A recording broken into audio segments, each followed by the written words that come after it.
You begin with what should be the simplest question, the kind that history answers easily, almost automatically. When great civilizations fall, they fall loudly.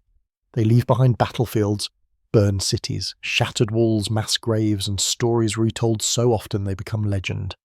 Empires collapse in fire.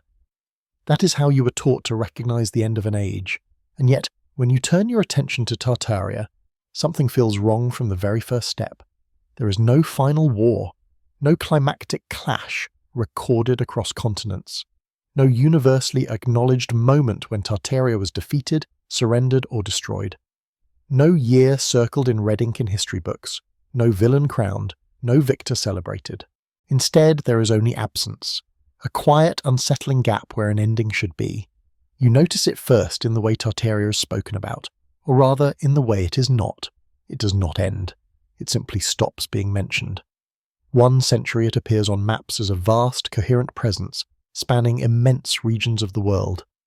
The next, it is gone, replaced by new borders, new names, and new explanations that never quite explain anything at all.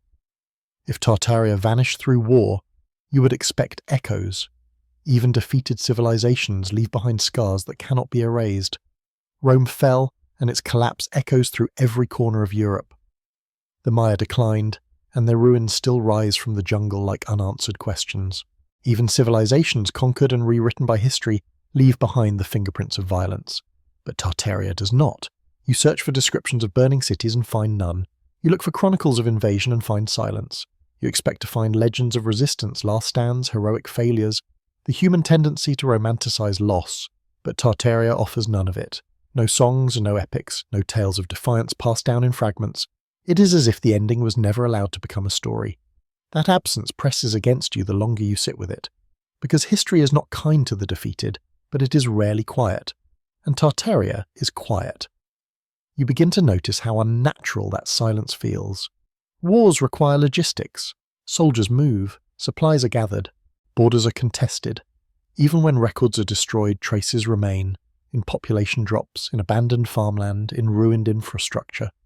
Entire regions do not simply forget they were at war, yet Tartaria leaves behind cities that look untouched by conflict. Buildings stand intact, monumental and precise as if they were never fought over at all. No signs of prolonged siege, no evidence of emergency fortifications hastily built in desperation. No layers of ash marking destruction followed by reconstruction. Instead, the structures remain solid and deliberate, their only alteration being that someone else now claims them. You find yourself staring at photographs and drawings of these cities, asking questions that history does not prepare you to ask. If these places were conquered, why do they appear so carefully preserved? If they were destroyed, why do they look merely abandoned, repurposed, or buried rather than shattered? The more you look, the clearer it becomes that Tartaria does not disappear the way civilizations usually do. It does not collapse inward, nor does it explode outward. It fades. And fading is not a natural outcome of war. Fading requires time, coordination, and restraint. It requires someone to decide what is remembered and what is not. It requires control not just of land, but of narrative. This is where the discomfort deepens, because the absence of war does not suggest peace. It suggests something far more deliberate. You realize that wars create chaos, but they also create witnesses. Even the victors cannot fully control what is remembered when violence is widespread.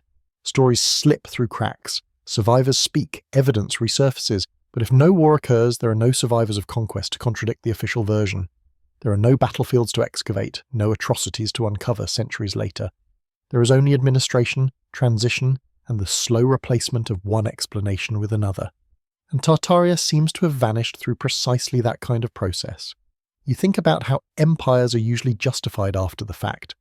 Conquest needs a moral frame, barbarism defeated, civilization spread, order restored, yet no such justification exists for Tartaria's disappearance. No one explains why it needed to fall. No one describes the threat it posed. No one claims credit for ending it. Instead, Tartaria is reframed as something that never truly existed in the first place. A misunderstanding, a cartographic habit, a name without substance. That reframing is far more effective than destruction, because once something is labelled imaginary, no explanation for its disappearance is required. You begin to understand that this is not the absence of evidence. It is a different category entirely. It is evidence of absence, not accidental, but engineered. If Tartaria were defeated in war, someone would have written about it. If it collapsed internally, someone would have recorded the crisis. Famines, rebellions, economic failures, these leave trails of paper and memory. But Tartaria's trail ends not in disaster, but in redefinition. One moment it is a place, the next a term, then a footnote, finally nothing. You find yourself questioning the assumption that war is the only way civilizations fall. Perhaps that assumption exists precisely because it distracts from quieter methods of erasure, methods that leave infrastructure intact, populations manageable, and transitions smooth enough to avoid resistance. Because war destroys value, and Tartaria appears valuable.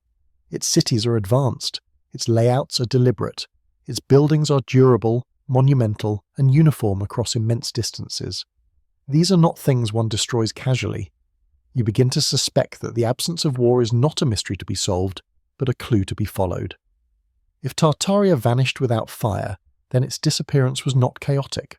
It was organized. An organization implies authority. Someone had the power to redraw borders without fighting for them. Someone had the ability to rename lands and have those names accepted. Someone controlled education strongly enough that entire generations could grow up never questioning what their grandparents once knew.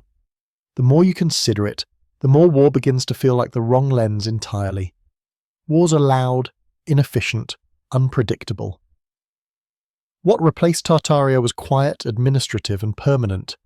You notice how seamlessly new political entities appear in its place, as if the land was already prepared, as if the infrastructure was waiting, as if the transition required no rebuilding, only reassignment. That is not conquest. That is takeover. And takeover does not require a battlefield if control already exists elsewhere. This realization forces you to slow down, to question not what happened to Tartaria, but how you were trained to recognize endings in the first place. History teaches you to look for explosions, but it rarely teaches you to recognize absorption. Yet absorption is how power prefers to move when it can. Because absorbed civilizations do not rebel, they do not mourn publicly, they do not demand recognition. They simply disappear into new categories, their identity dissolved into something safer, smaller, and less threatening. Tartaria's disappearance without war suddenly feels less impossible and more intentional. You begin to understand that the absence of violence may be the very mechanism that allowed the transition to succeed. No trauma to memorialize, no defeat to avenge, no shared story of loss to unite people against what replaced them. Just a gradual forgetting, a forgetting guided carefully, patiently, and thoroughly. And as this thought settles in, another follows close behind, heavier and harder to dismiss. If Tartaria could disappear without a global war, then war is not the only way history is rewritten, and perhaps it is not even the most effective. You sit with that idea, letting it unsettle you, because once you accept it, the question is no longer confined to the past. It stretches forward, uncomfortably, into the present. But for now, you stay here, at the beginning, where the fire should have been, and wasn't. Because before you can understand how Tartaria disappeared, you must first accept the most unsettling truth of all. Sometimes the end of a civilization does not look like destruction. Sometimes it looks like nothing happened at all. Once you accept that Tartaria did not end in fire, your attention shifts to the one place where its presence refuses to fade completely. The maps. You begin with curiosity, not suspicion. Old maps are often decorative, symbolic, imprecise. That is what you have been told, but as you move from one archive to another, from one century to the next, a pattern begins to form that is difficult to dismiss. Tartaria is not an anomaly that appears once and vanishes. It is persistent.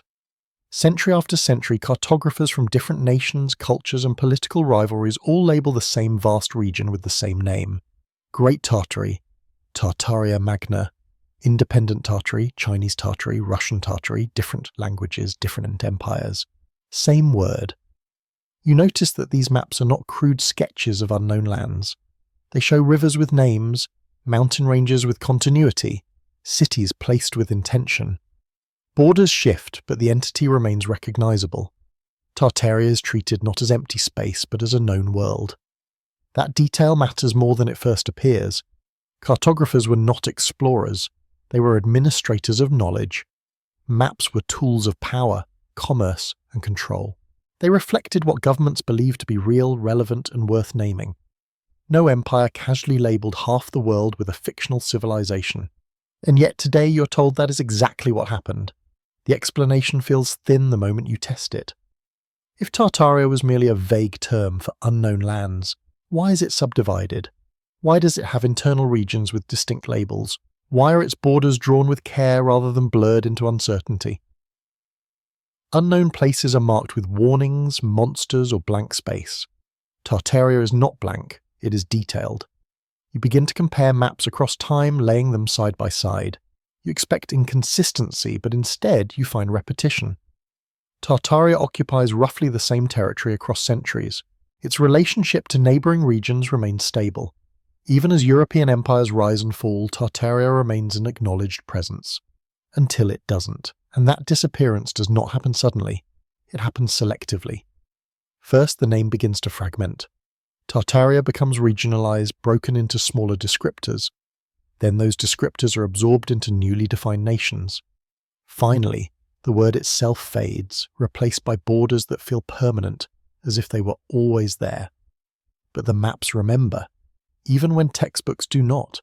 You realize something else as you study them longer. Tartaria is never portrayed as primitive. It is not labelled wilderness. It is not treated as an uninhabited frontier waiting to be civilized.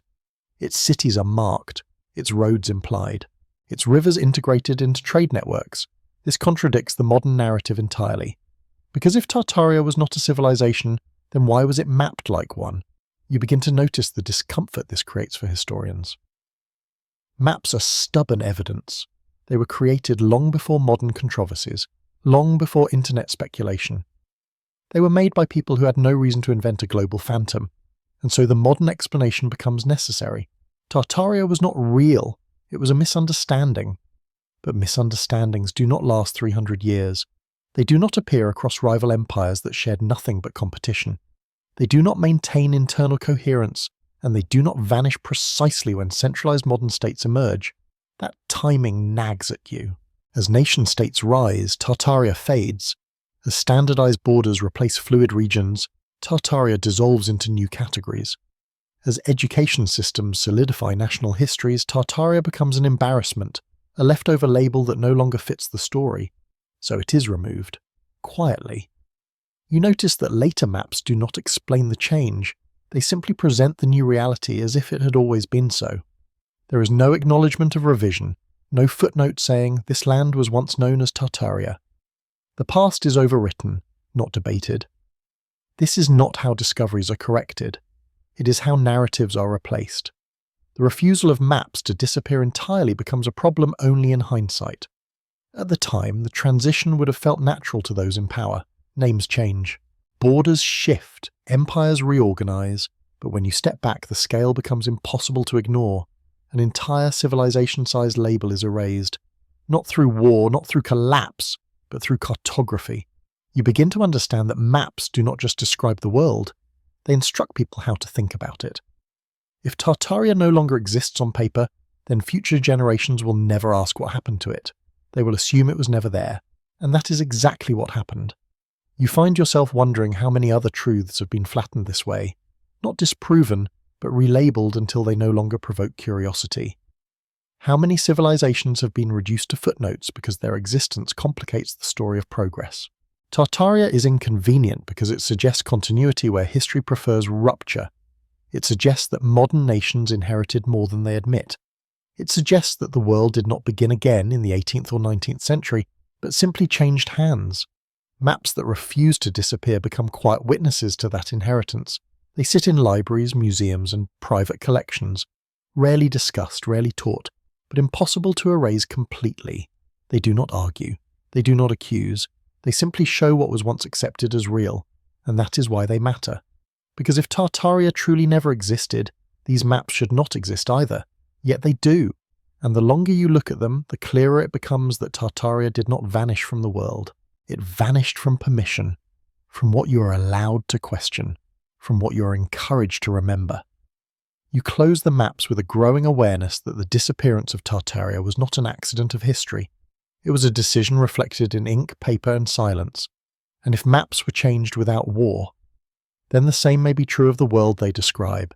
You move forward now, no longer asking whether Tartaria existed, but why its existence became unacceptable. Because something that once filled half the world does not simply fade away. It has to be removed. Carefully. Once the maps have unsettled you, once they have planted the idea that Tartaria was not a mistake but a presence, you turn to what should be the most decisive evidence of all. War leaves marks. If Tartaria disappeared through conflict, those marks should still be visible, not just in stories, but in the land itself. Battlefields endure long after armies leave. Trenches scar terrain. Fortifications crumble but remain recognizable. Even centuries later, archaeologists can identify where violence once reshaped the world. So you begin to look for Tartaria's battlefields, and you find none. Not on a continental scale, not even on a regional one. There is no record of a unified military campaign against Tartaria. No coordinated alliance formed to defeat it. No long wars described in correspondence, diaries, or official chronicles. No decisive moment when the world supposedly turned against a single, massive civilization.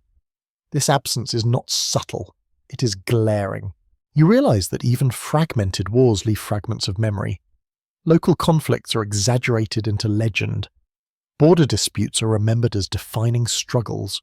Yet Tartaria, spanning enormous territories, leaves behind no memory of resistance, no tales of invasion, no heroes who fell defending its borders. That is not how war behaves. You examine regions where Tartaria supposedly once existed, expecting to find layers of destruction beneath modern cities. Instead, you find continuity. Streets built atop older streets, not as emergency reconstruction, but as gradual accumulation. Foundations reused, walls incorporated, infrastructure adapted. This suggests occupation, not devastation. You consider what global war would require, armies numbering in the millions, supply lines stretching across continents, years, perhaps decades of sustained conflict. Such a war would dominate every record of the era. It would reshape economies, demographics, and culture in ways that could not be hidden. And yet history offers nothing of the sort. Instead, the 18th and 19th centuries describe expansion, administration, settlement, and reform. Bureaucratic language replaces martial language. Territories are incorporated, not conquered. Lands are organized, not subdued. This language matters. It reflects a world that did not experience widespread resistance. You begin to suspect that Tartaria was not defeated because it was not fought. That possibility forces a difficult question. Why would a civilization controlling such vast territory offer no resistance? Either Tartaria was weak, which contradicts its infrastructure, or it was already compromised in a way that made war unnecessary. Neither option is comfortable. You look again at the physical evidence. Fortifications that exist are ceremonial rather than defensive. City walls, where present, are often ornamental, integrated into urban design rather than built for prolonged siege. Many cities lack the layered defences typical of societies expecting invasion. This suggests confidence or compliance. If Tartaria anticipated war, its architecture would reflect paranoia. Instead, it reflects openness, broad avenues, grand plazas. Buildings designed to be seen, not defended. That is not the posture of a civilization bracing for destruction. You begin to wonder whether Tartaria's downfall came not from external enemies, but from a shift in authority that rendered military resistance meaningless. If control moved elsewhere, into law, finance, or narrative, then armies would not be needed. Why fight a war when the land can be claimed without firing a shot? The absence of battlefields begins to feel intentional, as if avoiding war was part of the plan. War creates martyrs. Martyrs create memory. Memory creates resistance, but a quiet transition creates none of these. You notice how quickly new borders appear without explanation, how seamlessly governance changes hands, how populations are reclassified rather than displaced. This is not invasion, it is reorganization. The world does not remember Tartaria fighting because Tartaria may never have been given the opportunity to fight. And that realization carries an unsettling implication, that power had already shifted before the disappearance became visible, that Tartaria's fate was decided somewhere far from its cities, in offices rather than on battlefields. You consider how history treats civilizations that lose wars. They are demonized. Their failures are exaggerated. Their leaders are ridiculed. Yet Tartaria is not demonized, it is dismissed. Dismissal is far more effective. A defeated enemy can be sympathized with. A dismissed one is forgotten. As you trace this pattern, you realize that the absence of battlefields is not a weakness in the theory of Tartaria's disappearance. It is its strongest feature, because it suggests intent, coordination, and restraint on a scale that warfare cannot achieve. The world did not burn Tartaria away. It stepped around it, reclassified it, absorbed it without leaving scars large enough to provoke questions. And now, centuries later, you are left searching for evidence of a war that never happened, because what replaced it did not want to be remembered as violent.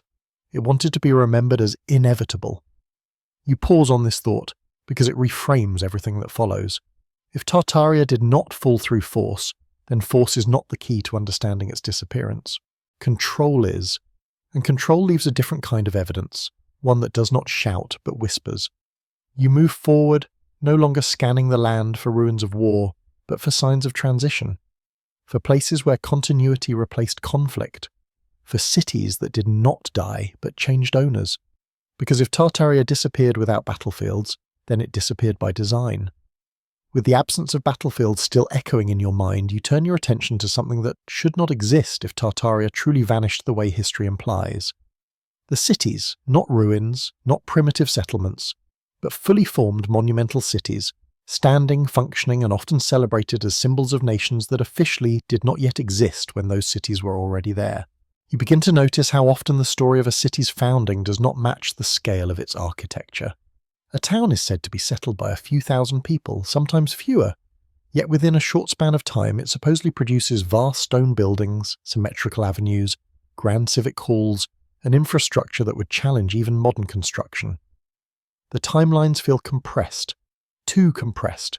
You see it repeated again and again, capitals that emerge almost overnight, government buildings completed before governments are fully organized, train stations larger than the cities they serve, courthouses, opera houses, and exhibition halls that appear without clear records of who funded them, who designed them, or how they were built so quickly. History calls this ambition.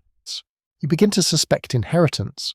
You notice how often the phrase "was already there" quietly appears in old accounts, usually followed by an explanation that feels rushed or incomplete. Temporary structures are rarely mentioned. There are no long narratives of gradual urban growth. Instead, cities seem to arrive fully dressed, as if someone simply unlocked them. This is not how cities are normally born. Cities grow messily. They show experimentation, failure, adaptation. Early buildings are small, functional, often crude. Grandeur comes later, after wealth accumulates and identity solidifies. But these cities skip that phase. They begin at the peak, and that peak looks remarkably similar across continents. You notice the same building types repeated in distant places: domed halls, columned facades, expansive staircases, centralized plazas. The proportions feel deliberate, not improvised. The materials are durable, chosen to last centuries, not decades. This suggests long-term planning. But planning by whom? Official histories offer vague answers. Architects are named sometimes, but rarely is there a broader cultural explanation for why so many places built the same things in the same way at the same time. The narrative defaults to trends, revivals, inspiration, words that explain style, but not origin. You begin to wonder whether these cities were not built by the nations that now claim them, but inherited from something older, something already organized. If Tartaria did not fall in war, then its cities would not have been destroyed. They would have remained intact, waiting for new administrators. That possibility suddenly explains a great deal. Why buildings appear oversized for early populations, why infrastructure predates demand, why cities seem designed for a world that was already busy, already advanced. You think about how easily control could change hands if the physical world was already in place. No need to build from scratch. No need to convince people of progress. All that is required is a new flag and a new explanation. You begin to notice how often these inherited cities are rebranded as symbols of national identity. Governments point to them as proof of legitimacy, as evidence of cultural greatness. Yet their true origins remain oddly underexplored. It is as if asking too many questions risks unravelling the story. You pay closer attention to the dates engraved on buildings. Many commemorate renovations, not construction, additions, not foundations, restoration, not creation. The original structures are assumed, not explained.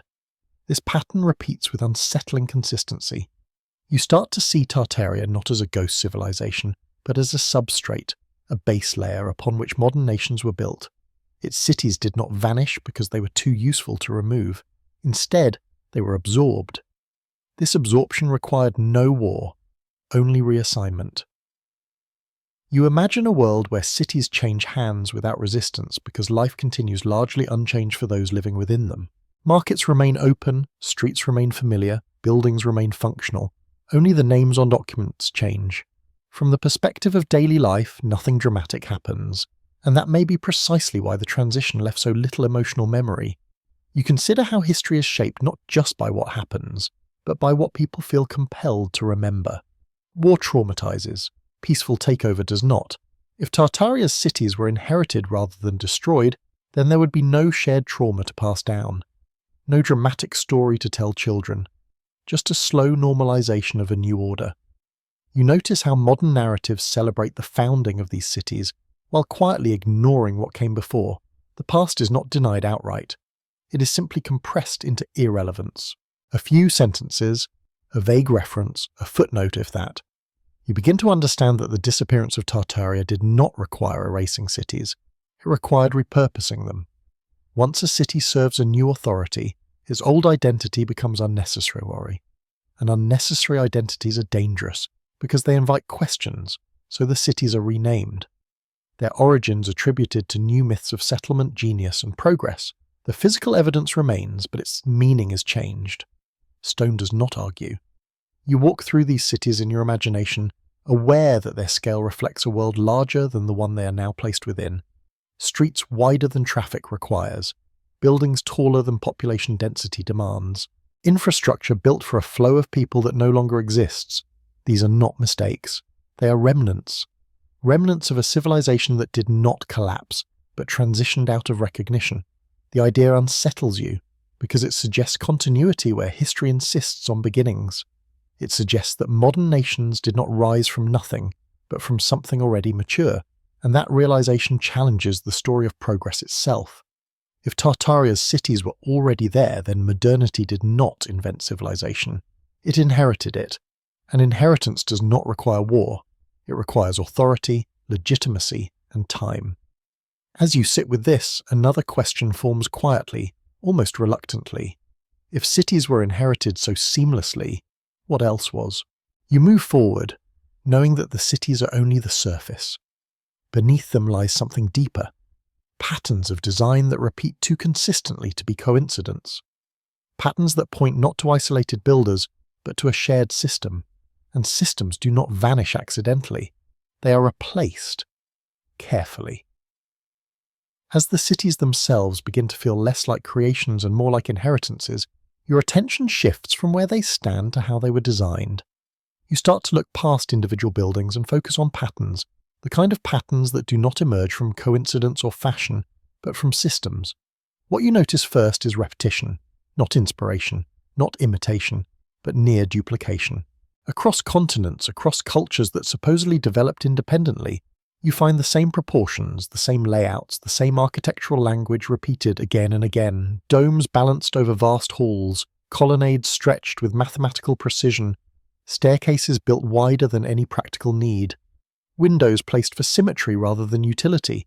This is not how styles usually spread. Styles drift, they mutate, they adapt to local materials, climates and customs, they leave behind regional fingerprints. But what you are seeing here feels standardized, as if these buildings were produced from a shared blueprint, architecture without an author. That phrase lingers in your mind as you trace building after building back through time, only to find that their origins blur into vague attributions. Committees, unknown planners, lost records, or worse, confident claims unsupported by evidence. You begin to realize how often official explanations lean on genius rather than process. A great architect is named, celebrated, and moved on from, as if one mind could spontaneously produce the same monumental forms across the world at the same moment. But genius does not replicate itself so precisely. Systems do. You notice that many of these structures share not only appearance but function, even when those functions are no longer acknowledged. Ventilation shafts disguised as ornamentation, hollow walls that suggest airflow, subterranean chambers whose purpose is dismissed as storage or coincidence.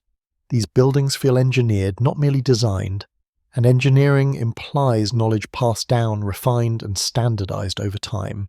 You find yourself asking why modern explanations resist this conclusion so strongly. Why does history prefer scattered brilliance over shared inheritance? Why is it more acceptable to believe in spontaneous architectural miracles than in a forgotten system?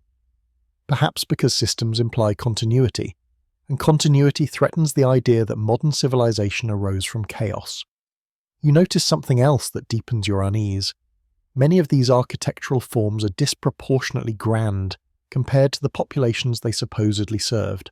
A courthouse that could accommodate tens of thousands in a town of a few thousand.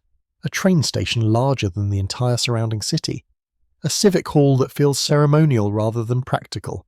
It is as if the buildings were designed for a different scale of society, or a different kind of use.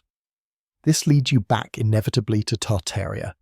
If a civilization once spanned vast regions, shared standards, and coordinated construction, then its architecture would look exactly like this: uniform, monumental, and system-oriented.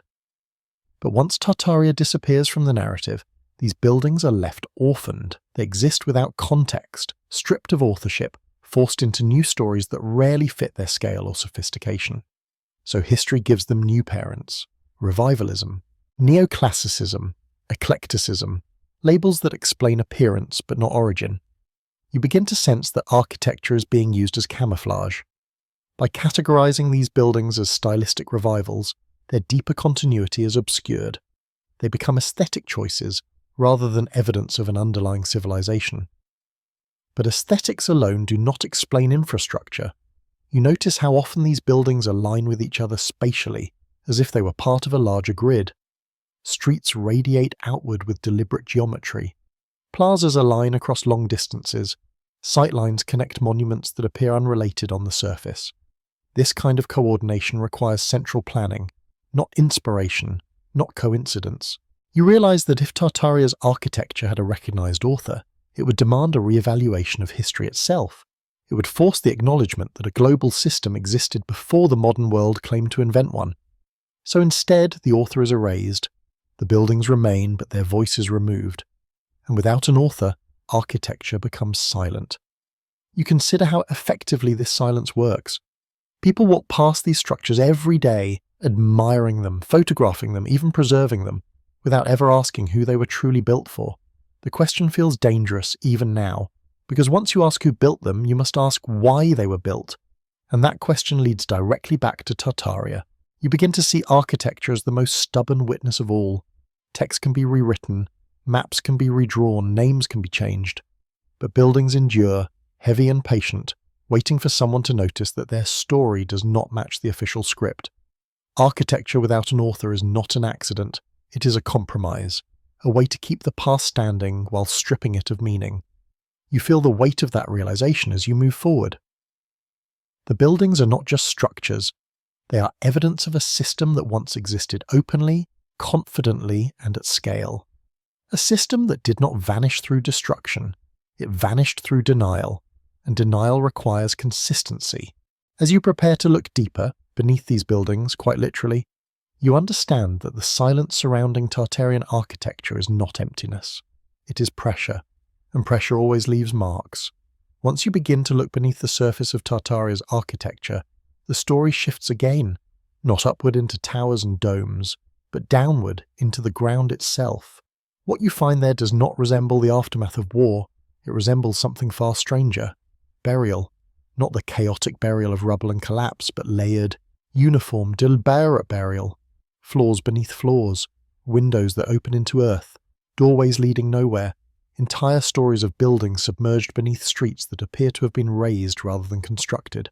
You notice this pattern repeating in city after city, across continents that share no official connection. Old entrances buried halfway up their frames, Staircases that descend into sealed chambers, basements that feel too refined, too finished, to have ever been meant as underground spaces. This is not destruction. Destruction is violent. Walls break, roofs collapse, foundations crack, war leaves debris scattered unpredictably. What you see here is different. The structures are intact, the walls remain vertical, the arches unbroken, the symmetry preserved. Only the ground level has changed. It is as if the world itself was lifted and set back down again. You begin to realize how often this phenomenon is explained away with convenience, renovations, urban development, rising street levels. Each explanation sounds reasonable in isolation, but together they form a pattern too widespread to ignore. Why would cities across the world raise their ground levels by several meters at roughly the same period in history? Why would they bury functional architecture rather than demolish it? And why is there so little documentation of such massive undertakings?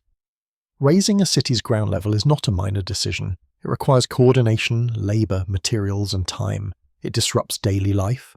It leaves records. Yet the historical accounts are strangely quiet. Once again, silence appears where detail should be. You begin to suspect that the burial was not planned as a construction project, but inherited as a condition. That when new authorities arrived, the lower levels were already inaccessible, already filled, already deemed unusable. Rather than excavate, they adapted. They built on top. This would explain the lack of records. You do not document what you did not cause. You look closer at the buried levels and notice something else unsettling. These spaces are often more refined than the levels above them. Better stonework, more elaborate detailing, higher quality materials, as if the lower portions belong to an earlier, more confident phase of construction. This reverses the usual logic of progress. Normally, the newest layers are the most advanced. Here, the oldest are. You realize that war does not bury cities like this. Earth does, but not naturally. Natural disasters leave uneven deposits. Floods scatter debris. Landslides destroy asymmetrically. What you see instead is remarkably consistent, as if the burial happened under similar conditions across vast distances.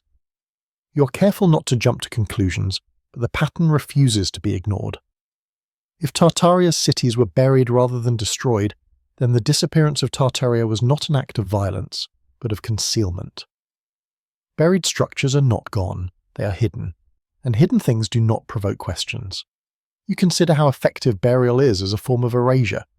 Unlike demolition, it preserves the structure while removing access. Unlike abandonment, it prevents reuse in its original form, and unlike war, it leaves no enemy to blame. It is the perfect method for neutralizing the past without drawing attention to it. You begin to understand why later generations accepted these buried levels without protest. To them, these spaces were already ancient, already unusable, already disconnected from daily life. No emotional memory attached, no sense of loss, just stone beneath their feet. You imagine the transition. New administrations arrive, they inherit cities partially submerged. Instead of uncovering what lies below, they focus upward. New streets, new facades, new purposes. The past remains underground, out of sight, out of mind. This pattern aligns too well with everything you have seen so far. No war, no destruction, no collapse, just quiet transitions layered over something older and more complete. You realize that buried architecture is not evidence of Tartaria's weakness, it is evidence of its endurance. Only something substantial can survive being buried intact. Only something advanced would require concealment rather than destruction. As you step back from these thoughts, one realization settles heavily in your mind. If Tartaria's cities were buried rather than burned, then someone made a choice to preserve while hiding, a choice to reuse while forgetting, a choice to move forward without acknowledging what lay beneath. That choice did not require armies, it required authority. And authority expresses itself not through chaos, but through layers. You are now standing on one of those layers, looking down, and the deeper you look, the clearer it becomes that Tartaria did not disappear by accident. It was covered, carefully, systematically, and with enough patience that centuries later most people walk above it, without ever realizing there was something worth hiding at all. After cities are buried and architecture is stripped of its authorship, you expect to find answers in words. If stone has been silenced, surely paper would speak. Civilizations that disappear usually leave behind records explaining why, Treaties, proclamations, laments, accusations, confessions. So you turn to the historical documents, and once again you find silence. Tartaria does not collapse in the written record. It simply thins out, fades, and then vanishes. There are no final declarations, no desperate correspondence, no official acknowledgement that something vast has ended. One century Tartaria is referenced plainly without controversy. The next, it is mentioned cautiously, as if its meaning has become uncertain. Soon after, it is explained away. Finally, it is ignored altogether. This is not how history behaves when something important is lost. Normally, collapse creates paperwork. Governments panic, administrations scramble, taxes change, borders are defended, crises generate letters, laws, and disputes. Even when records are destroyed intentionally, the act of destruction itself is often documented somewhere. But Tartaria leaves no such trail. You notice that the documents which do survive tend to describe transitions rather than endings. Regions are reorganized, territories are reassigned, populations are reclassified. Authority shifts, but life appears to continue uninterrupted. The language is calm, procedural, bureaucratic. This is not the tone of conquest, it is the tone of management. You begin to realize that Tartaria's disappearance may not have required explanation because, officially, nothing dramatic happened. There was no moment that demanded justification, no disaster that needed to be recorded, just a change in labels. You look for references to Tartarian leadership, kings, councils, administrations, and find very little, not because they did not exist, but because later historians did not preserve them. Leadership without successors is inconvenient. It complicates narratives of legitimacy. So instead, Tartaria becomes leaderless in retrospect, a place without agency, a place that history can safely forget.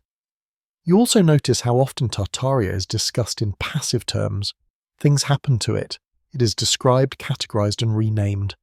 It does not act. It does not decide. It does not resist. This linguistic shift matters. It removes Tartaria from the role of subject and turns it into an object, and objects do not require explanations when they are replaced. You consider how effectively this works as over time. Without voices from within Tartaria preserved in the record, there is no internal perspective to contradict the official narrative. No diaries expressing confusion, no letters describing loss, no accounts explaining what people experienced as their world quietly changed. The absence of Tartarian voices is not accidental. Voices create memory. Memory creates identity. Identity creates resistance. Silence prevents all three.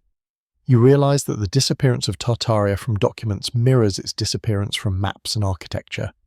In each case, the method is the same. Not destruction, but omission. What is not written cannot be argued with. What is not named cannot be reclaimed. This silence also explains why modern historians struggle to address Tartaria directly.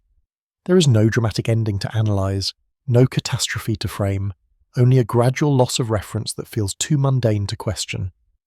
Yet that mundanity is precisely what makes it powerful. The disappearance of Tartaria did not announce itself. It did not demand attention. It simply allowed other narratives to take its place. You notice how new histories begin to speak confidently about regions once associated with Tartaria, as if they were newly discovered, newly settled, newly organized. The prior complexity is erased to make room for a simpler story. Progress requires a beginning, and Tartaria stands in the way of that beginning. As you sit with this realization, another thought becomes unavoidable. If Tartaria left no final record because no crisis occurred, then its disappearance was not experienced as loss by those in power. Loss is remembered. Success is normalized, and normalization leaves very little to write about. You begin to understand that silence in the historical record is not emptiness. It is evidence of a transition so controlled that it did not need to be explained. A transition that replaced one worldview with another, quietly enough that future generations would never think to ask what came before. Tartaria did not lose its voice in defeat. It was never allowed to speak in the first place. And once silence is accepted as normal, it becomes permanent. You move forward now with a clearer understanding. The disappearance of Tartaria was not an event recorded in history. It was a condition imposed upon it, and conditions do not announce themselves. They simply become reality. As the silence in the record settles in, you begin to notice something else that feels just as deliberate, just as coordinated. Names change. Not all at once, not dramatically, but steadily, as if the world itself were being rewritten one label at a time. Regions once clearly associated with Tartaria are given new identities. Cities are renamed, peoples are reclassified, even entire continents are reframed under new conceptual maps. Renaming seems harmless at first. Languages evolve, empires rise and fall, borders shift, but when you trace these changes carefully, a pattern emerges that does not feel organic. Tartaria does not fragment naturally into successor states that retain traces of its identity. Instead, its name is removed almost entirely. It does not survive as a cultural memory, an ethnic marker, or a political legacy. It is erased linguistically. And language is where power settles most comfortably. You realize that names are not just descriptors, they are containers of meaning. When a name disappears, the ideas attached to it become harder to grasp. Without a word, a concept loses shape. Without shape, it loses relevance. By removing the name Tartaria, history removes the need to explain it. You notice how this renaming process unfolds unevenly, yet consistently, and in some places, Tartaria becomes frontier. In others, it becomes wilderness. Elsewhere, it is absorbed into newly defined nations with histories that begin conveniently after Tartaria's disappearance. Different words, same effect. The past is reset. You begin to understand why no memorials exist, why no anniversaries mark Tartaria's end. You cannot mourn what you cannot name, and you cannot question what has no language left to describe it. Renaming also shifts responsibility. Once a place is given a new identity, its previous history becomes irrelevant to its current authority. The land is no longer inherited. It is claimed anew. This is a powerful transformation. It turns continuity into origin. And origin stories are easier to control. You see this most clearly in the way populations are described. Groups once associated with Tartaria are reclassified ethnically, culturally, or nationally, often with little explanation. Their previous cohesion is broken into categories that fit modern frameworks. Once again, there is no drama, just paperwork, census forms, administrative divisions, educational standards. These are quiet tools, but they reach everywhere. You imagine how this would feel from within. If your land is renamed, your history relabeled, your identity adjusted to fit a new narrative, not overnight but gradually, then resistance becomes difficult. Each generation grows up slightly farther from the original name, until it no longer means anything at all. And by the time someone notices the loss, there is no shared memory strong enough to revive it. This is why renaming is so effective. It does not provoke rebellion. It produces acceptance.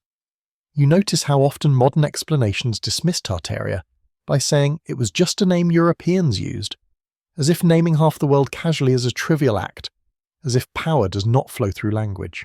But those same explanations cannot account for why the name disappears everywhere at roughly the same time. Coincidences do not synchronize like this. Decisions do. You begin to see the renaming of Tartaria as the final step of a larger process.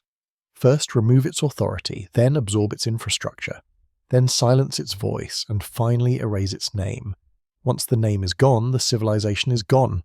Because civilizations exist not only in stone and soil, but in words. And when the words are removed, the stones become decorations and the soil becomes property.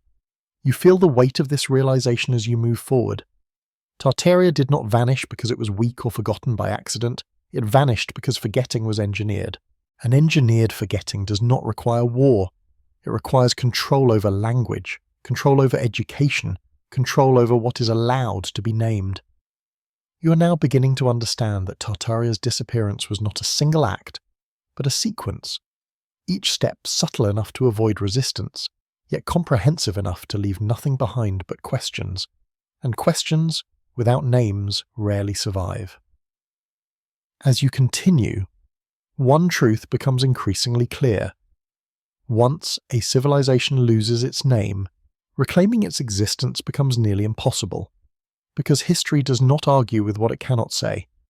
Once Tartaria has been stripped of its name, its disappearance accelerates. You begin to see how quickly a civilization can be transformed when language no longer protects it. What was once described as a place with people, cities and systems is slowly reduced into something abstract. A term, a vague reference, a misunderstanding. You notice how Tartaria shifts from being spoken of as a civilization into being described as a cartographic habit, a label used by map makers who supposedly did not know what they were looking at.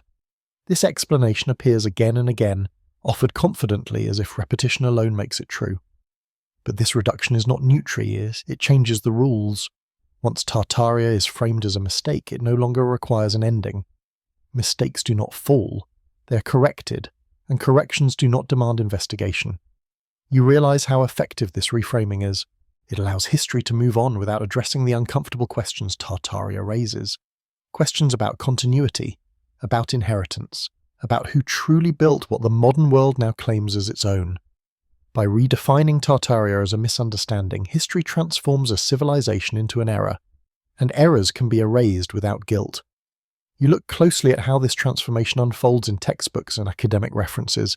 Tartaria is mentioned briefly, if at all, usually accompanied by qualifiers that undermine its significance.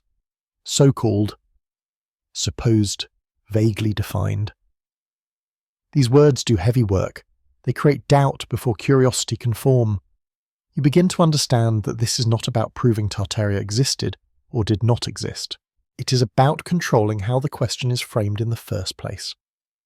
A civilization framed as a mistake is never examined with seriousness, and seriousness is dangerous. Because once Tartaria is taken seriously, it demands explanation, not only for its presence, but for its disappearance. You notice how rarely Tartaria is discussed in terms of governance, culture, or systems. These topics are avoided. Instead, the focus remains on terminology, as if the debate were purely semantic. But civilizations are not semantic phenomena. They leave physical, social, and infrastructural traces. By reducing Tartaria to a word on a map, history avoids confronting those traces. You realize that this reduction serves another purpose as well. It isolates Tartaria from continuity. If Tartaria is merely a label, then nothing needs to connect before and after it. Modern nations can emerge cleanly without ancestry, no inheritance, no obligation, no questions about legitimacy. This is how historical resets are made acceptable, not by denying the past outright, but by trivializing it. You begin to see that Tartaria's disappearance did not require censorship in the dramatic sense. It required reinterpretation, a slow, confident shift in explanation that reframed the entire subject as unworthy of attention. Once that shift took hold, resistance became unnecessary. Scholars moved on, educators simplified, students memorized what was presented without realizing something had been removed. This is how forgetting becomes institutional. You consider how many times you yourself may have encountered Tartaria without noticing it.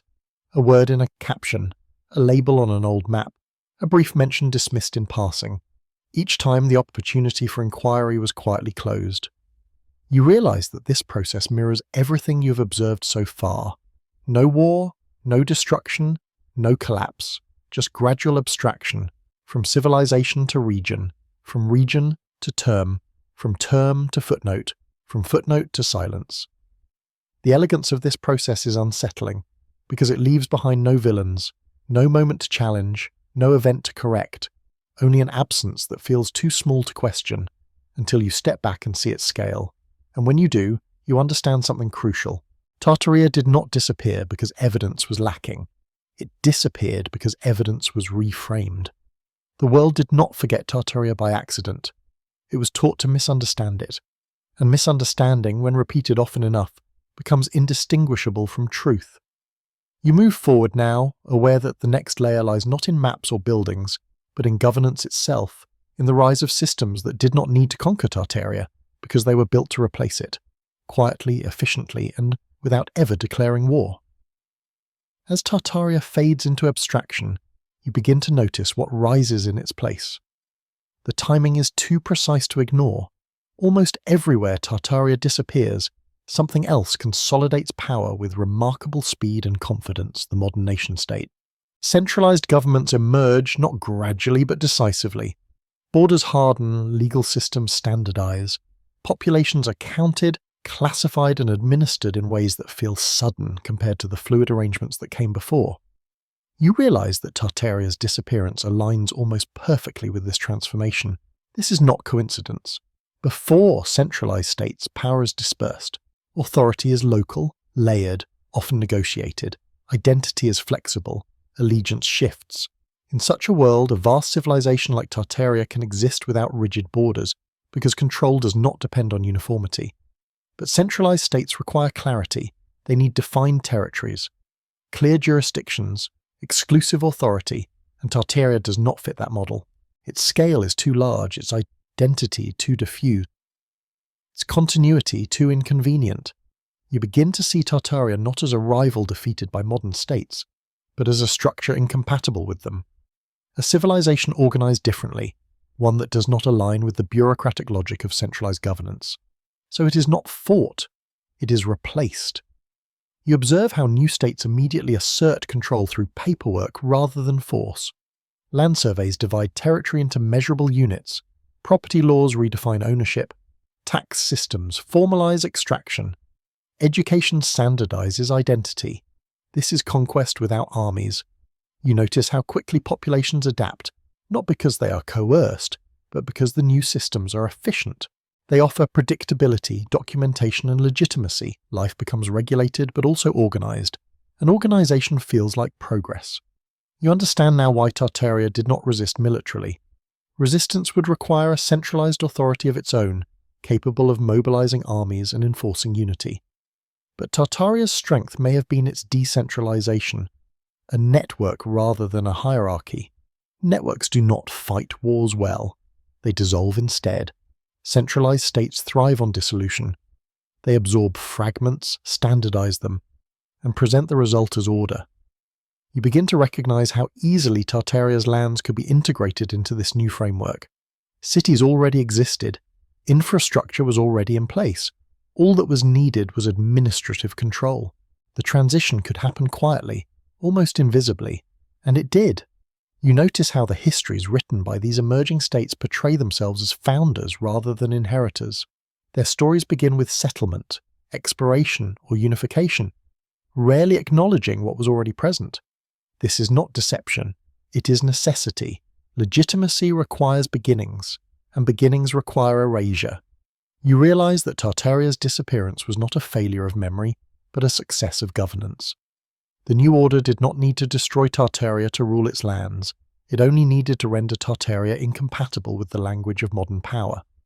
Once authority is defined in terms of borders, citizenship, and law, anything outside that framework becomes invisible.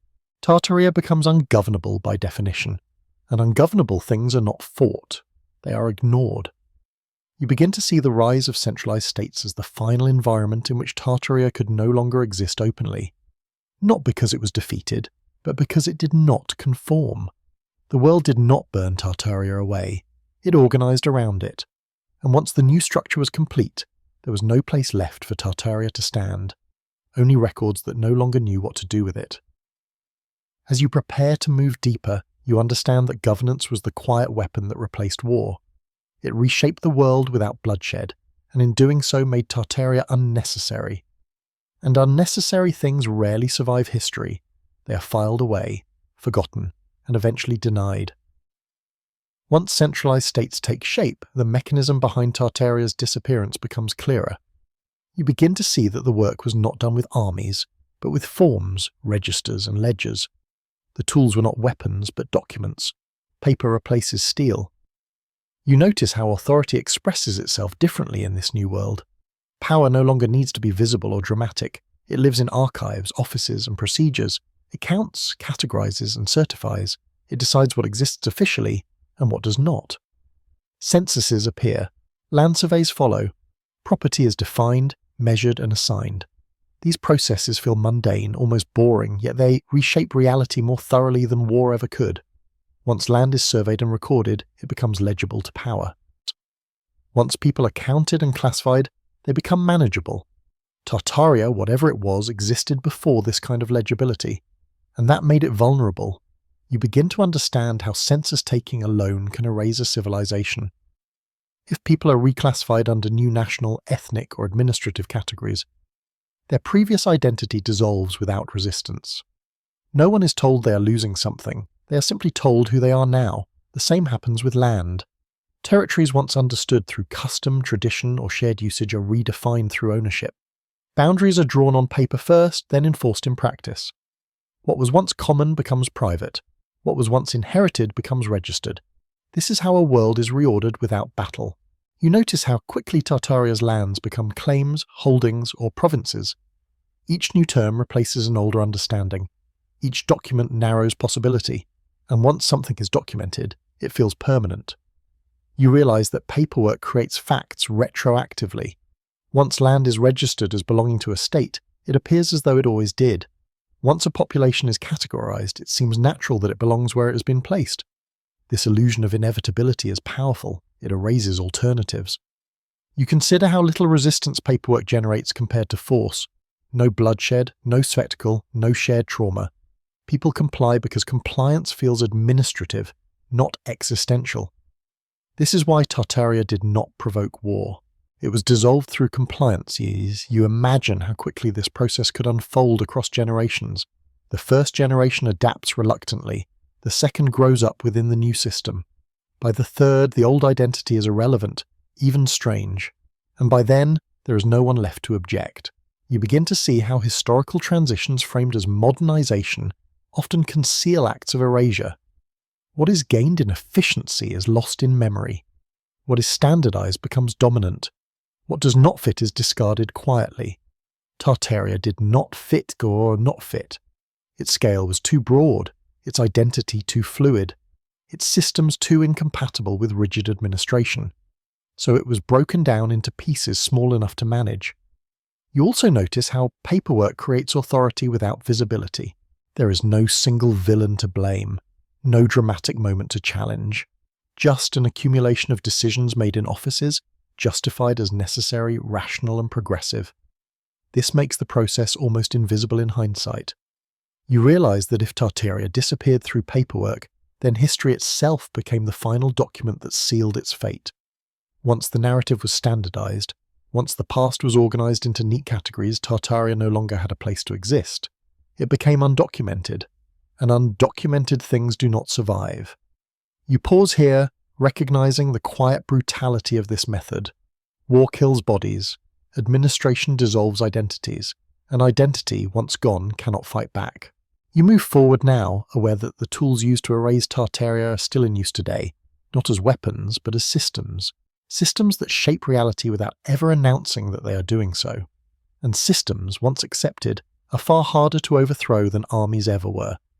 Once you understand how paperwork replaced warfare, a deeper question begins to surface, one that feels almost uncomfortable to consider. If Tartaria was dissolved administratively, what happened to everything it left behind? Because civilizations do not vanish cleanly. They leave roads, systems, technologies and knowledge embedded in the landscape. And as you look more closely, you begin to see signs that Tartaria's world was not destroyed, but reused. Inherited. You notice how often modern infrastructure appears to rest on older foundations.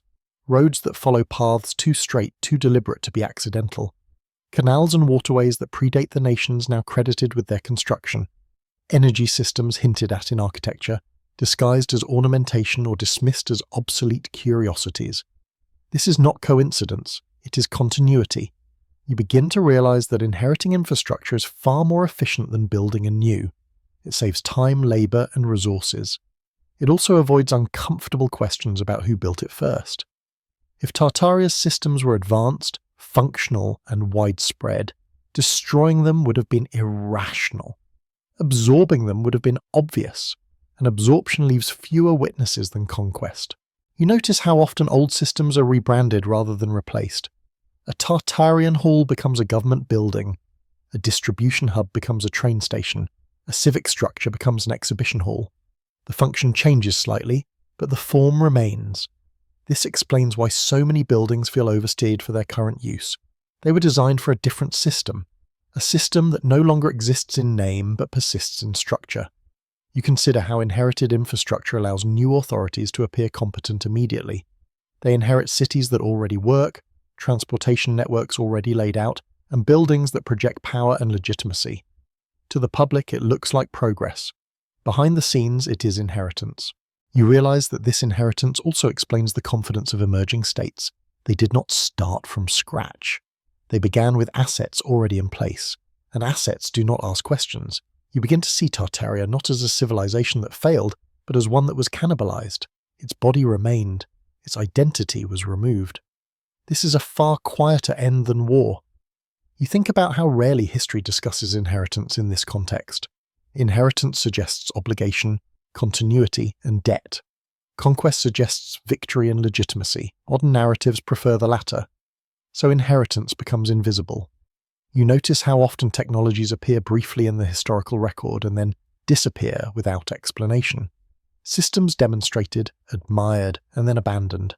Not because they failed, but because their origins were inconvenient. World fairs showcase wonders that are later dismissed as novelty. You realize these exhibitions may have served another purpose, to normalize what already existed, to reframe inherited technology as newly discovered or experimental. Once normalized, it can be quietly absorbed. You also begin to understand why Tartaria's disappearance left so little emotional trace. People continued using the same roads, living in the same cities, working within the same structures. Life did not collapse, only the story changed. And stories, once changed, reshape memory. You pause here, aware that inheritance is the most effective way to erase a civilization.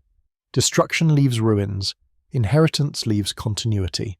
Continuity convinces people that nothing was lost. And when nothing appears to be lost, no one looks for what was taken. You move forward now, recognizing that Tartaria's legacy did not vanish. It was redistributed, renamed, and absorbed into a new order that claimed authorship without acknowledgement, and that may be the most complete disappearance of all. As you consider what was inherited, another layer of the story comes into focus, one that flickers briefly in the historical record before vanishing again, almost as if it were never meant to linger. The world fairs.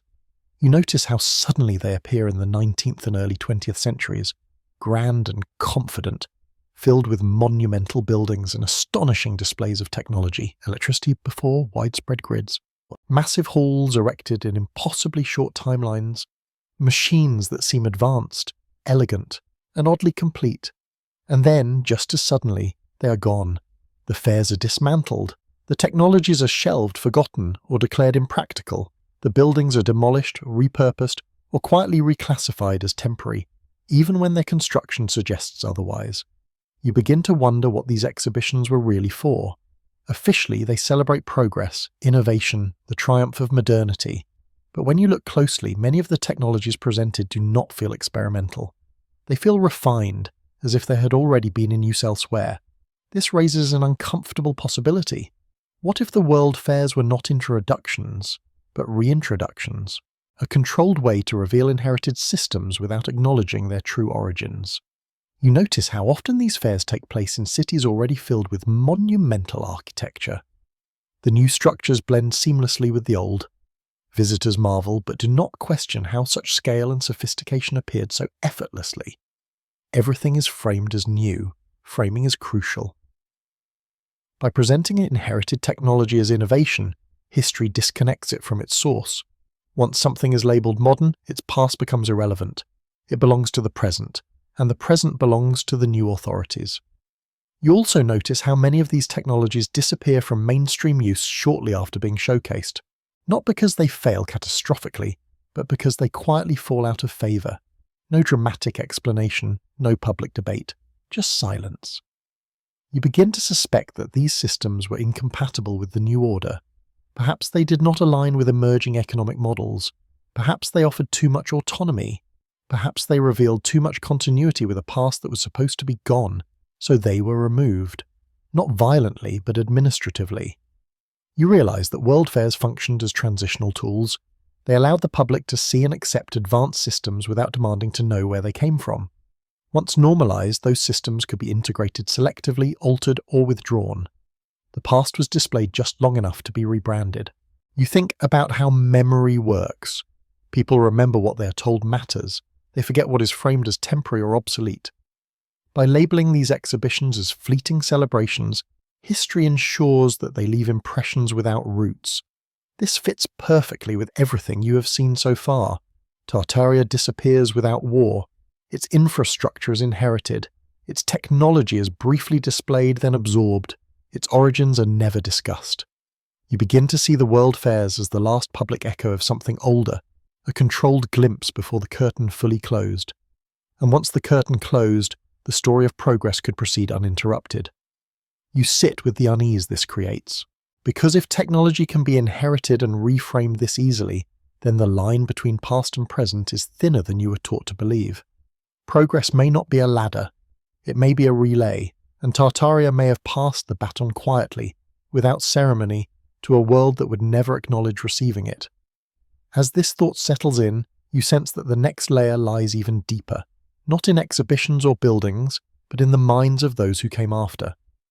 Because once infrastructure and technology are absorbed, the final step is to reshape understanding itself. And that reshaping begins early. It begins in classrooms. Once the physical world has been inherited, and the technological traces quietly absorbed, the final and most permanent transformation begins. Not in stone or steel, but in memory. You begin to notice how education changes at precisely the right moment. Before centralized schooling, knowledge moves unevenly. It is local, oral, inconsistent.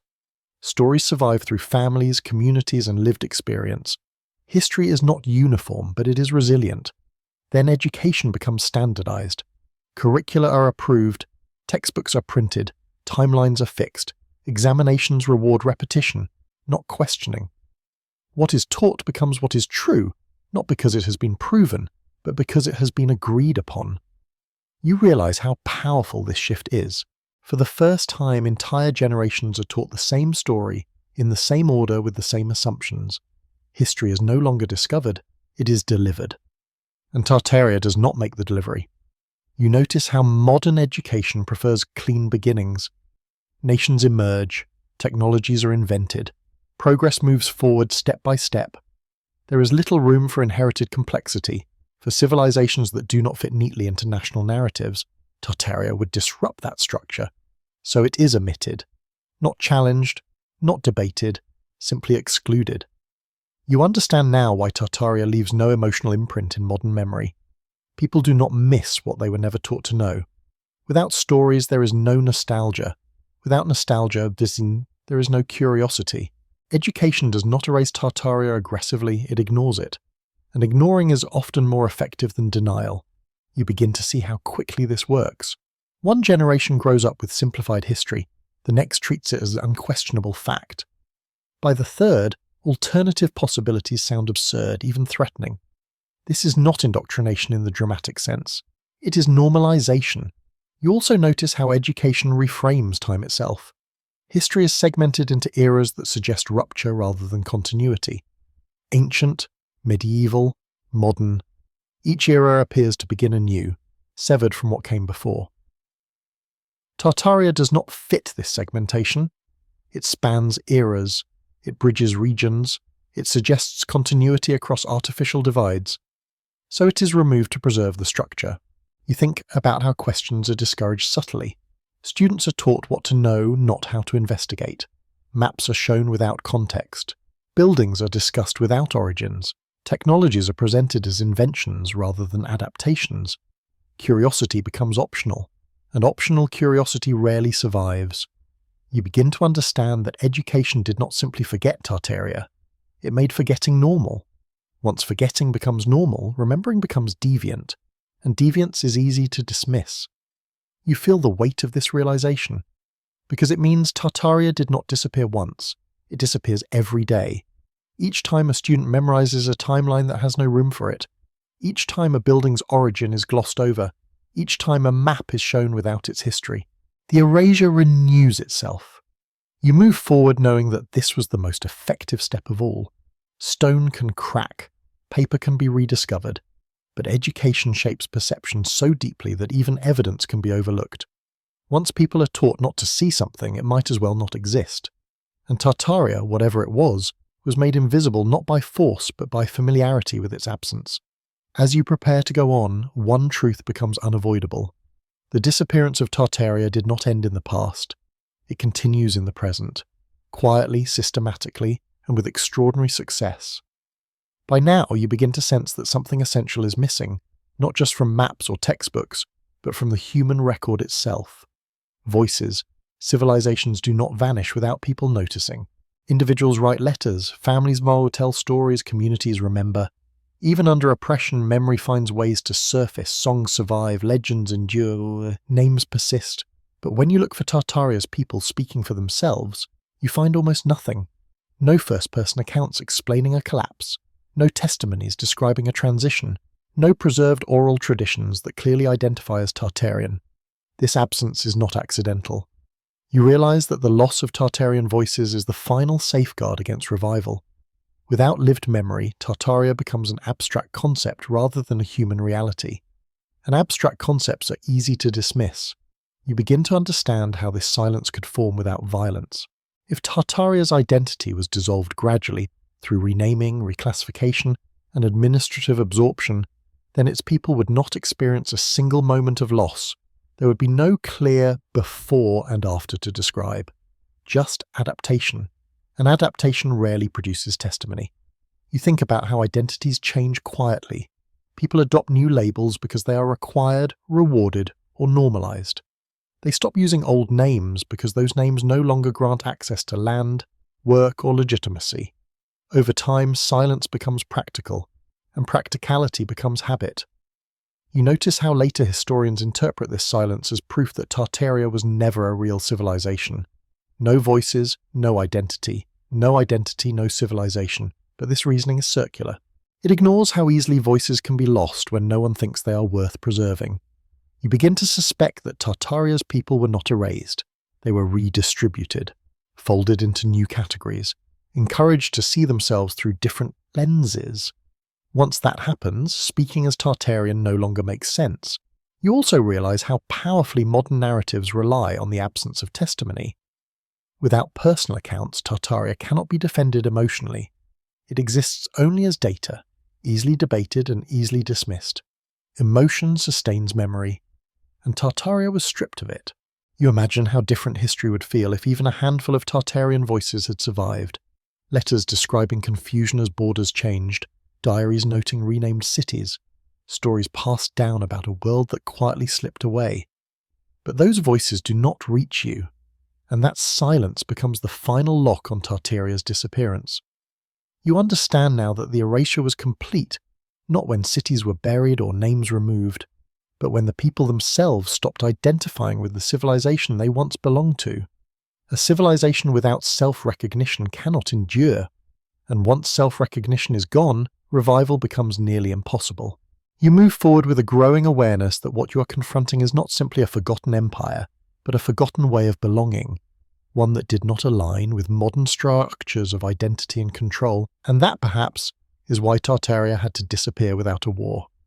Because wars create martyrs, but Shanshons creates compliance, and compliance leaves no one behind to remember. As the silence of Tartarian voices settles into place, you begin to notice something else that feels strangely calculated.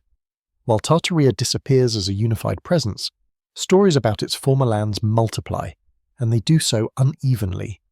Different regions tell different stories. In one place the land was empty, in another it was undeveloped. Elsewhere it was recently settled, newly civilized, or brought into history. The explanations change, the outcome does not. Tartaria is gone everywhere. You begin to compare these regional narratives side by side, expecting contradictions to expose the truth. Instead, you find something more unsettling. The contradictions are allowed, even encouraged, because they all serve the same purpose. They prevent a single coherent memory from forming.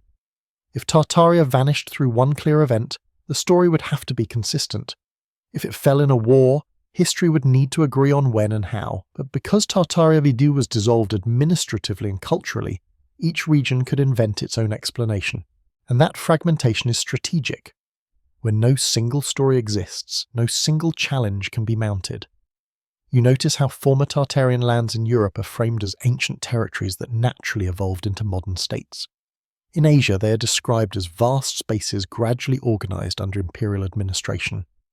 In the Americas, they are portrayed as frontiers waiting to be settled, their cities conveniently explained away or reattributed. Different myths, same erasure. You realize that this multiplicity of stories creates the illusion of complexity while hiding a simple truth. Something large and coherent was broken into pieces small enough to explain away. Fragmentation replaces continuity. You also notice how these regional stories rarely reference each other. Each is taught in isolation, reinforcing national identity while discouraging broader comparison. Students learn local history, not global patterns. And without comparison, patterns remain invisible. You begin to see how effective this approach is. Even if someone questions one regional narrative, they are met with alternative explanations elsewhere. Confusion replaces clarity. Skepticism turns inward. Maybe it really was different everywhere. But the outcome was not different. Tartaria disappears in every version. This realization deepens your understanding of how history can be rewritten without a central lie. Instead of one false story, many partial ones are created. Each feels plausible on its own. Together, they obscure the whole. You recognize this tactic from other contexts. Fragment information enough and people stop looking for connections, provide multiple explanations, and none are examined deeply. The truth dissolves into interpretation. You begin to understand that Tartaria's disappearance did not require global coordination in the way war does. It required alignment of incentives. Each emerging authority benefited from presenting its land as newly legitimate, newly organized, newly its own. Acknowledging Tartaria would complicate that legitimacy. So no one did. And because everyone benefited, silence spread naturally. You pause on this thought, realizing how powerful shared convenience can be. No conspiracy is required when forgetting is profitable. Each region gained a clean origin story. Each state gained uncontested authority. Each history gained simplicity. Tartaria gained oblivion. You move forward knowing that the multiplicity of explanations is not evidence against Tartaria, but evidence of how thoroughly it was erased. The lack of a single story is the story. Because when a civilization truly collapses, history argues about why. When a civilization is absorbed, history argues about nothing at all. And Tartaria, in its silence, leaves behind only the outcome, a world reorganized, renamed, and convinced that this was always how it was meant to be. As you step back and look at what remains of Tartaria, the cities, the architecture, the maps, the silence, another question rises quietly but insistently. Where are the memorials? Civilizations that fall leave markers. Even those erased by conquest are remembered through monuments, ruins, mass graves, anniversaries, or forbidden stories whispered long after the victors have moved on. Memory has weight. Loss demands recognition. But Tartaria has none of this. No monuments mourning its end, no commemorations marking its fall, no dates observed in silence or celebration. For something that once occupied such a vast portion of the world, this absence is not just strange, it is unnatural. You begin to realize that memorials do not exist because there was no moment to memorialize. No single event that could be pointed to and named as the end. No war, no massacre, no collapse dramatic enough to freeze time and demand remembrance. Memorials require rupture. Tartaria dissolved without one. You think about how memorials are created. They are born from trauma, from moments that overwhelm normal life and force societies to remember. Even unpopular or defeated civilizations leave behind scars too deep to erase. But Tartaria's disappearance did not traumatize in that way. Life continued. Cities remained inhabited. Infrastructure stayed functional. People adapted rather than fled. Nothing dramatic enough happened to require mourning. And this, you realize, may have been intentional. Because trauma preserves memory, and memory resists erasure. You begin to see the absence of memorials as the final proof that Tartaria was not destroyed violently. It was transitioned out of existence so smoothly that no collective grief formed. Grief unites. Smooth transition dissolve. You also notice something else. Modern nations build memorials constantly. To wars, revolutions, disasters, even abstract values. Memory is cultivated carefully. What is remembered is chosen. And Tartaria is not chosen. Not because it lacked significance, but because its significance threatens the legitimacy of what came after. Memorializing Tartaria would raise questions. Who built the cities? Who designed the systems? Who lived here before? And once those questions are asked, the official story becomes unstable. So the safest option is silence. You understand now that the absence of memorials is not neglect. It is strategy. By allowing Tartaria to fade without ceremony, history avoids creating a focal point for inquiry. No monument means no gathering place. No gathering place means no shared questioning. You imagine what a Tartarian memorial would look like, not in stone but in implication. It would acknowledge inheritance. It would admit continuity. It would suggest that modern nations did not emerge fully formed, but stepped into something older. That is a difficult truth to honour. So instead, Tartaria is denied the dignity of remembrance. You also realise how effective this denial is. Without memorials, Tartaria has no emotional anchor. It exists only in artefacts, scattered references, and unanswered questions. For most people, that is not enough to sustain belief. Emotion sustains history as much as evidence. And Tartaria was stripped of both. You reflect on how this contrasts with civilizations that truly collapsed. Their ruins are framed as tragic. Their stories are told as cautionary tales. Their end becomes meaningful. Tartaria is denied meaning, and denial is the final stage of erasure. You begin to understand that Tartaria did not disappear because it failed. It disappeared because it succeeded too quietly. It left behind a world that worked. And worlds that work do not inspire memorials, they inspire appropriation. As this realization settles, you feel a shift. The absence of memorials is no longer a mystery. It is confirmation. Confirmation that Tartaria's end was not an ending at all. It was a handover. And handovers are never commemorated by those who benefit from them. They are normalized, forgotten, and eventually reframed as myth. You move forward now knowing that the lack of remembrance is not a gap in history, but a signature, a sign that something was absorbed so completely that acknowledging it became unnecessary and dangerous. And with that understanding, you are ready to confront the final question. Not how Tartaria disappeared, but who benefited from it doing so. Once you ask who benefited, the question changes tone. It is no longer abstract or distant. It becomes practical, even uncomfortable. Because benefit implies intention, and intention implies agency. You begin to look not for villains, but for outcomes. Who gained land without fighting? Who inherited cities without building them? Who acquired infrastructure without acknowledging its source? Who emerged with authority already established? The answers are not hidden. They are everywhere. Modern states rose into a world already prepared for them. Capitals stood ready. Roads connected regions seamlessly. Administrative centres projected legitimacy long before new governments had earned it through time or achievement. You realise that legitimacy itself was inherited. Buildings confer authority. Infrastructure suggests permanence. Cities imply continuity. By stepping into Tartaria's physical framework, new powers appeared older, stronger, and more inevitable than they actually were. This is a profound advantage. You begin to understand that no single group needed to orchestrate Tartaria's disappearance. The system rewarded anyone who accepted the inheritance and remained silent about its origins. Silence became profitable. You also notice how financial systems expanded rapidly during this same period. Land that was once loosely defined became property. Property became collateral. Collateral became leverage. Entire economies were built atop foundations that were never fully explained. Inheritance without acknowledgement creates exponential power. You think about how rarely modern institutions question the origins of what they control. Ownership is validated through paperwork, not provenance. Once something is legally yours, its deeper history becomes irrelevant. This legal blindness is not a flaw. It is a feature. It allows power to move forward without looking back. You begin to see how modern authority depends on this principle.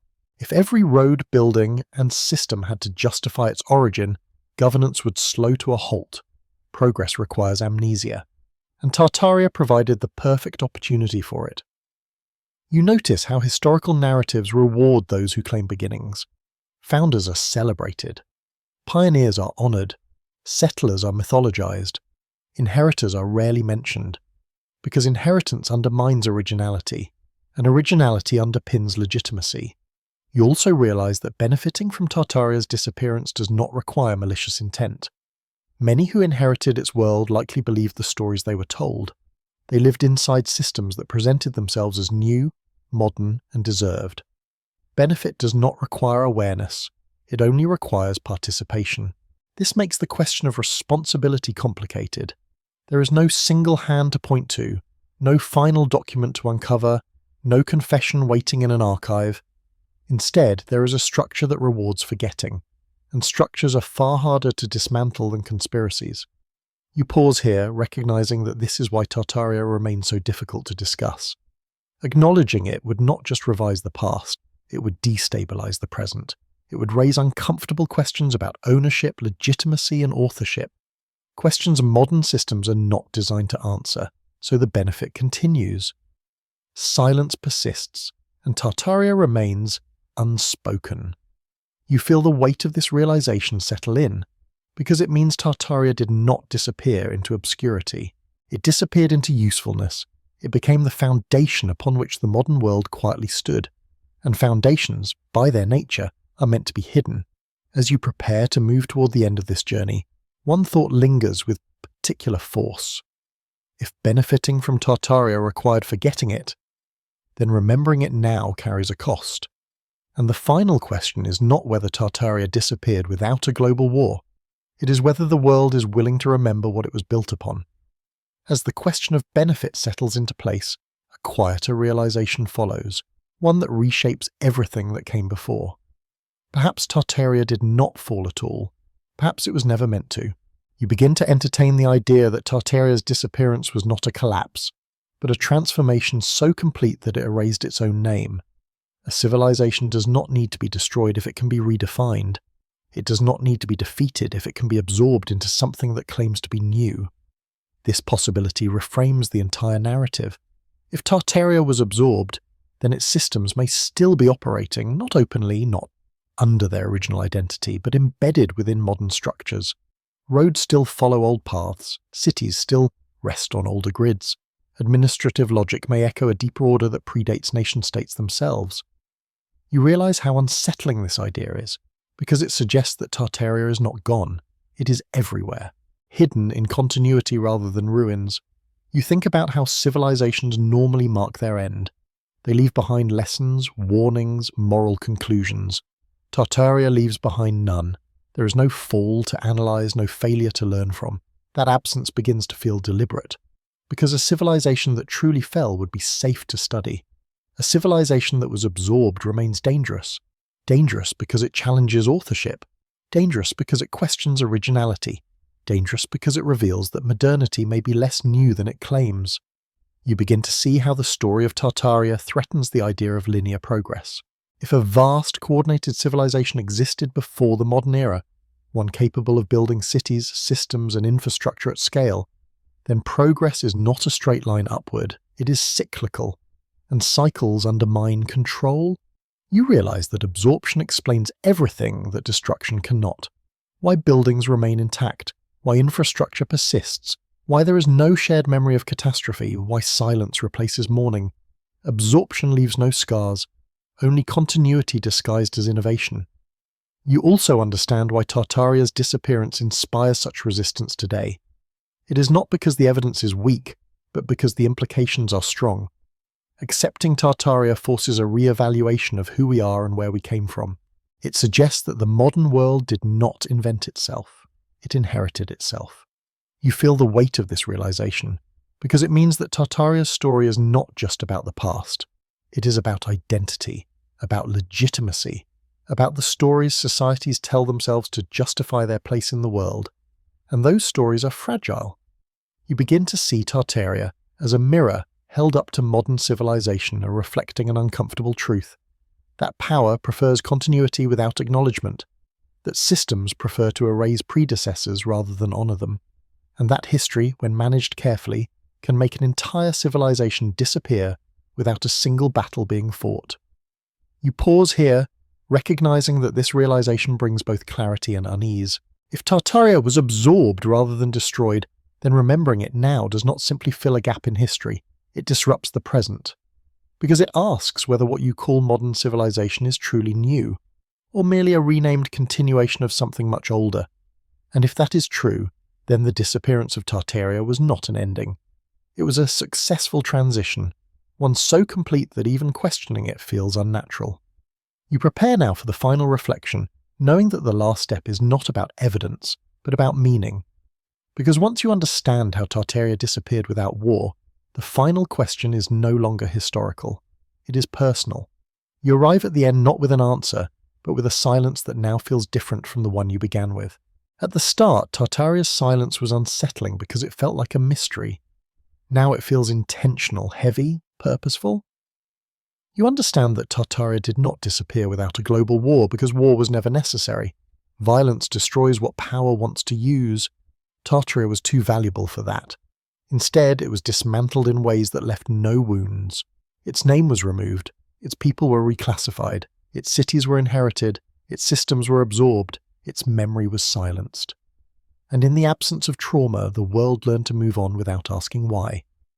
You realize that the most effective erasures are the ones that leave life intact.